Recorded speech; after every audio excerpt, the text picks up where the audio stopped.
I'm going to begin with a story that I never anticipated or hoped to tell in public. I started and ran a nonprofit in Washington, D.C. called Innovation Network. I started that in the early 1990s. About 8 years into my tenure, my office manager, Mary, asked to meet with me. I adored Mary. She was my go-to person to get anything done, wildly efficient. She was about my size. She loved football and People magazine, just like me. Best of all, Mary was an ex-Marine with the guns to prove it. When we sat down, she was visibly nervous. She took a deep breath. And she said, you know, when I started here 3 years ago, I wanted to run through walls for you. And now all I want to do is run away. And she did, and I was devastated. When a Marine tells you that you're no longer worth defending, something has gone terribly wrong. What Mary was reacting to was the gap between how I talked about leadership as a very collaborative and participatory and empowering activity for a whole organization, and how I practiced it. I had created a fear-based fortress, and within that fortress, I needed to matter the most. I had the biggest office, the biggest paycheck, the biggest title, and I needed to get the most credit. And it was a zero-sum game. The more I needed to matter, the less good people like Mary could. It was demoralizing and diminishing for people like Mary. Now, I was practicing leadership the way I was taught in graduate school and beyond. I was invincible and invulnerable, decisive and sure. However, it was a suit of armor that frankly did not fit me well. Doesn't fit a lot of women well, but it seemed like the only way to go at the time. I left my organization shortly after Mary did to start a new journey to find a new and different way to lead. And right at that moment, a revolution happened. In an instant, we were swimming in a sea of social media, starting with email and blogs and Facebook and Twitter and YouTube, now Instagram and Snapchat. We were connected to one another. We were sharing, sometimes oversharing, stories and ideas. We became artists, started in businesses, could sell things, organize and protest. People were self-determining. We no longer needed permission from organizations to do things or organizations to serve as intermediaries. It was a revolution because power was being pulled from institutions to individuals. In addition, leadership was being pulled out of the C-suite, the top of the organizational chart. In a networked environment, leadership is a function of what you do, not where you sit. Now, just as this was occurring, though, traditional organizations, instead of embracing this amazing human capital out there, doubled down on their command and control hierarchies. They got further inside of their fortresses, like it was still 1998, like the world hadn't changed at all. It created a collision of an ecosystem of people who wanted to be heard, running head first into these fortresses. There's a technical term for this situation. It's called a huge problem. A quick aside. I'm going to continue to use the words organization and leadership, although in a networked environment, the way we now live, where people are visible and can be heard and where things can scale instantly and inexpensively, organizations mean any gathering of people with a common purpose. It could be a block party, it could be a Fortune 500 company.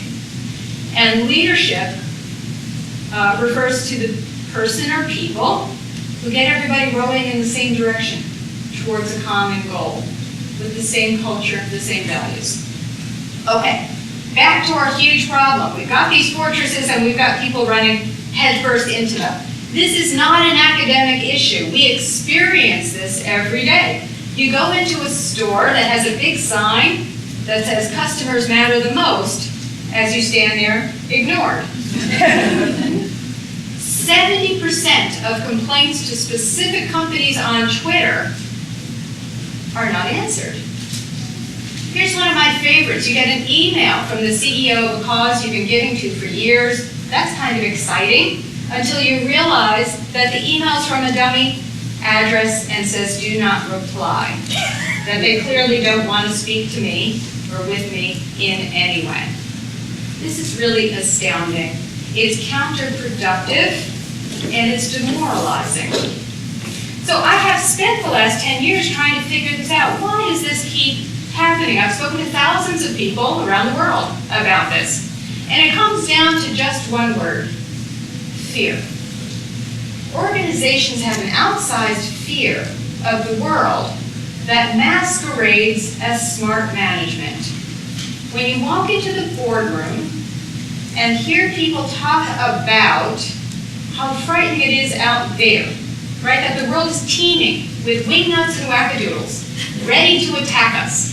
They might not use those words, but that's the idea, right? And it creates an environment where any risk becomes unacceptable, where it becomes safer to sit behind your walls and continue to work at people rather than with them, because you don't trust them to do the kinds of things that you want done.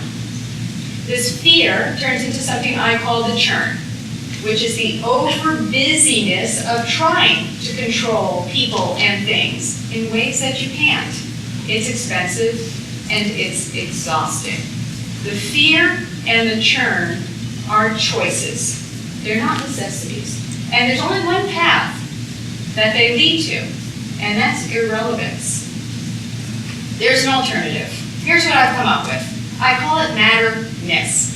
It is the idea that leadership means enthusiastically and actively making other people matter more. Meaning not just enabling them to say things, we can all say something, but to actually have them be heard. That's very different. We can stuff those suggestion boxes all we want. It's not the same as an organization listening to them. It means turning people from passive audiences into active problem solvers and co-creators with us. This is not a better way of customer service. This is not about serving people. This is about fundamentally reorganizing the relationship between people and organizations. Matterness has three key components. It begins with focusing on principles over process. The only way to get out of the churn, that ever-present busyness, is to focus on the important stuff, the fundamental principles upon which your effort is based. And I hope one of those principles will be that people matter the most. Spartan Race is a company that that organizes obstacle courses around the country. It's only 4 years old. The most difficult obstacle course has a disclaimer you sign that says, "I know I may die" on this course.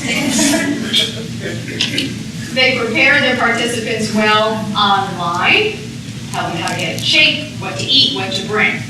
The race happens on land, of course, and then they come back online and they invite their participants to share their experiences, provide feedback in public, celebrate, connect, get ready for the next race.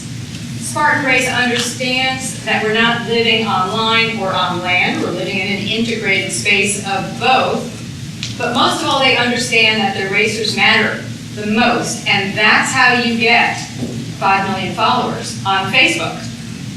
The second element is rehumanizing leadership. Logos don't speak, people do. And we have this incredible tool set of social media that allow conversations to happen.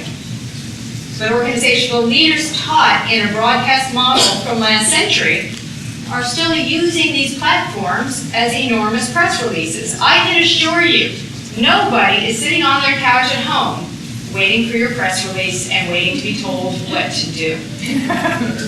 They are waiting to be engaged in a conversation with you. When Jennifer James had her first baby, she was a little bit lonely, so she took to blogging, which she enjoyed. Still didn't fulfill her entirely. She thought, oh, it would be so much fun to have a club of other moms who blogged. So she started the Mom Bloggers Club. And Jennifer runs that site as a great big gathering every day. She feeds information, connects people to one another and to resources.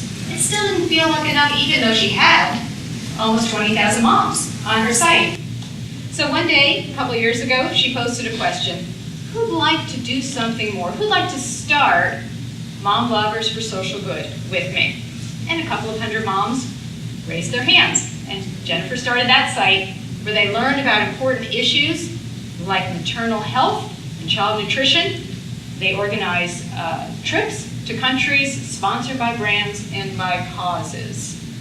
These are vibrant communities where Jennifer is in conversation with members every single day. As one of the moms told me, Jennifer makes me feel important and powerful every day. Are there organizations that are making you feel important and powerful every day? The final element is learning how to lead crowds. People have lots and lots of choices of organizations to engage with out there. They're going to gravitate to the places where they can do meaningful things, where they feel like they matter. Learning how to work with people as crowds, people who are going to come and go as they please, not necessarily as you want, is a key element to being successful in a networked environment. 2 years ago, Karen Klein was a middle school bus monitor in Greece, New York, outside of Rochester. One morning, 3 of the teenage boys on the bus started to taunt her with really awful remarks. And a 4th boy videotaped it and helpfully posted it on YouTube. It went viral instantly. 2 days later, Karen Klein was talking to Matt Lauer about this on the Today Show. Matt Sidorov, a nutritionist in Toronto, saw the story on his local news. He went to Indiegogo and posted a fundraiser for Karen. Let's raise $5,000, he said, to send Karen on a nice vacation. In 2 hours, $5,000 had been raised. By the end of the first day, $100,000 had been raised. 2 weeks, $700,000 had been raised. Karen Klein is no longer a bus monitor. Max inherently understood that he could create a crowd of people with a common person, with a common purpose, to do something meaningful. Organizations need to take this lesson well. So here's the good news. Matterness doesn't cost anything. You don't need a fancy pants consultant. You don't need a new workbook. You don't need a gadget. What you do need is a change in perspective from understanding now that leadership is about giving, not getting. It takes some practice. I've been practicing this for years. Find a small place to try it out this year. Maybe find some special way to thank people who support your efforts. Have a small gathering. Give a lunch. Call up 20 people randomly and just thank them. Ask people what you should do instead of telling them what you're going to do. I can't guarantee what the results of those experiments are going to be, but I can guarantee you one thing. Anybody that you make feel like they matter more to you and an effort will willingly and enthusiastically run through any wall with you. Thank you very much.